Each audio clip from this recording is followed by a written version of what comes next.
Hey everyone, welcome back to my channel, and today we're going to make homemade sourdough waffles with discard. Discard is something that you remove from your sourdough starter when it is no longer serving its purpose. You're supposed to, in the beginning when you're creating your sourdough starter, discard a huge amount. I actually have about 2 cups of sourdough discard to use in this waffle recipe, and in a large mixing bowl I'm going to go ahead and add melted butter, 2 farm fresh eggs. You can basically find eggs locally, so you can source them or get pasture raised eggs at most supermarkets.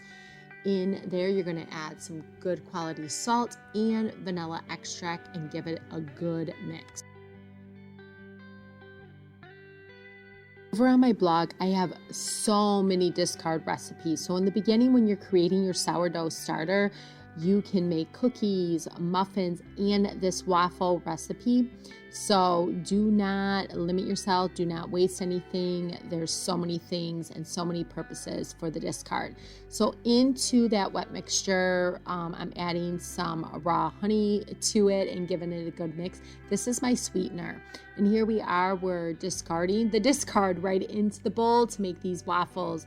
They are so great. They're fluffy, they're light, and they have so many nutrients in it and so many probiotics. They're great. Now you can add, if you want, chocolate chips to your waffles. I have done that. Blueberries to your waffles, you can do that. But today we're just going to completely keep these plain and add some fresh fruit at the end.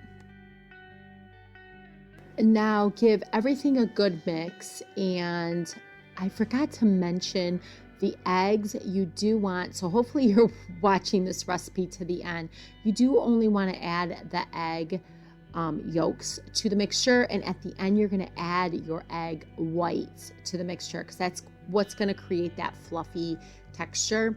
And then you're going to go ahead and add your baking soda to the mixture. Let it sit for about, depending on time, anywhere from 10 to 20 minutes, because the longer you let it sit, the fluffier it's going to get, and the longer the fermentation before you start grilling them in your waffle maker. So in my waffle maker, I am lightly greasing it with some olive oil. You can use olive oil, coconut oil, avocado oil. It's up to you.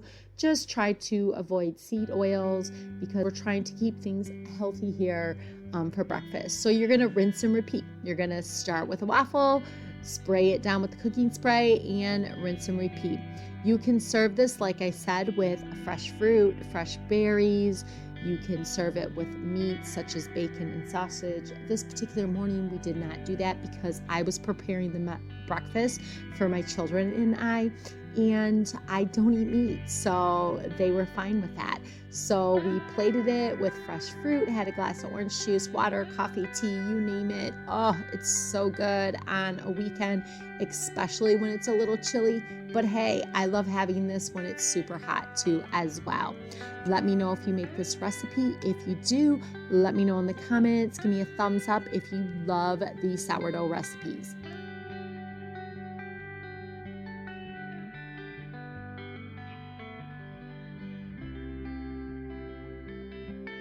Biggest goal is to teach and inspire you to design a lifestyle that you can have on a budget. You can do this from food to beauty to healthcare to gardening. So I hope you stick around. I hope you watch more videos from me. Remember to hit that subscribe button so you don't miss any videos from me. Also hit that bell notification so every time I upload a video, you won't miss it. It'll notify you, which is kind of nice. You know, you're getting notified by someone you actually want to inspire you, to help teach you to design that lifestyle that you want, that's right in front of you. We can do it. Let's do it together and enjoy.